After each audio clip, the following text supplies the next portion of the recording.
আমি আপনাদের ডেকেছি এবং আমার সঙ্গে আছে জেলা সভাপতি তমগ্ন ঘোষ এবং আমাদের এই লোকসভার আহ্বায়ক কিষাণ ঝাওয়ার। আজ দুটি ঘটনা ঘটে। দিন যত এগোচ্ছে নির্বাচনের দিকে, নিশ্চিত পরাজয় জেনে বুঝতে পেরে তৃণমূল প্রার্থী সুদীপ বন্দ্যোপাধ্যায় অসভ্যতা করাচ্ছেন, নোংরামি করাচ্ছেন। আজকে নাকুদা মসজিদের পাশে 42 নম্বর ওয়ার্ডের বিস্কুট গলিতে একটি চট, প্লাস্টিক, জুতোর গোডাউন বা কারখানাতে ভয়ঙ্কর আগুন লাগে। আমার নিজের বেরোনো ছিল, অন্য জায়গায় পদযাত্রা ছিল। ইনস্পাইট অফ দ্যাট আমি সেখানে খবর পাওয়ার পর আমি ছুটে যাই এবং স্বাভাবিক কারণে আমার সহকর্মীরাও সেখানে উপস্থিত ছিলেন বা আরও আসেন। যেহেতু আমার উপস্থিতি এবং সেখানে তৃণমূলের এমএলএ নেই, তৃণমূলের এমপি কাম প্রার্থী নেই, তাতে জ্বালা হয় তৃণমূল কাউন্সিলর এবং গুন্ডা প্রকৃতির কাউন্সিলর। তো সে সেখানে পুলিশের সামনে সেখানে অভদ্রতা, অসভ্যতা করে এবং ওইখানে আমরা যাওয়াতে তাদের খুব অসুবিধা হয়ে যায়।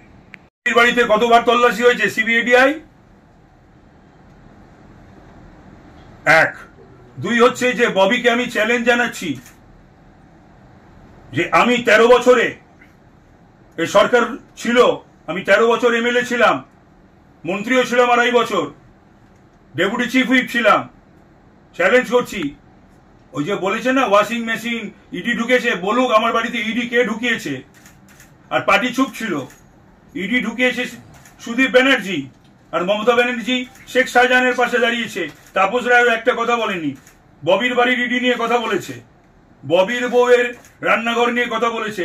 আমারও একটা স্ত্রী আছে বা ছিল, তারও একটা রান্নাঘর ছিল।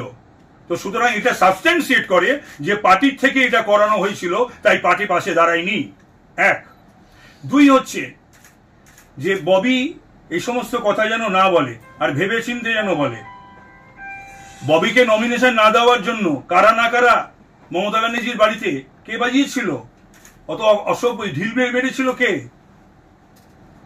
2, এই যখন নারদা নিয়ে কেস হয় এবং জিজ্ঞাসাবাদ হয়, তখন শুভেন্দুর রেফারেন্স দিয়েছিল এই ববি।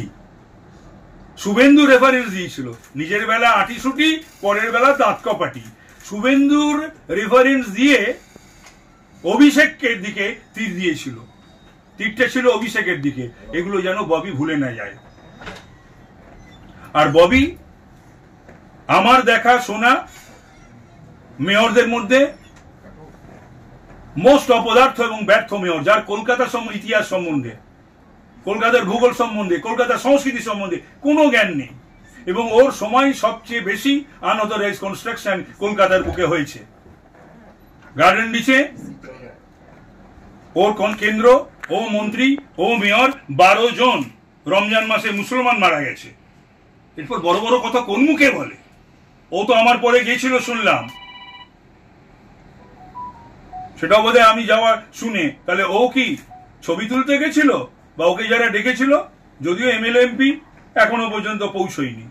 তো সুতরাং কোনো কিছু কথা বলার আগে যেন ভাবনা চিন্তা করে বলে। আর আমার বিরুদ্ধে যদি ববির কাছে কেন, কারুর কাছে যদি কোনো দুর্নীতি সংক্রান্ত তাপস রায়ের ইনভলভমেন্ট থাকে, সেটা যেন এখনই সেটা প্রেস করে জানায়। বা ওদের অনেক এজেন্ট দালাল আছে ইডি সিবিআই, তাদের কাছে যেন কাগজ দিয়ে দেয়। এটা খুব দুঃখের এবং দুর্ভাগ্যের। অরূপের ভাই স্বরূপের বাড়িতেও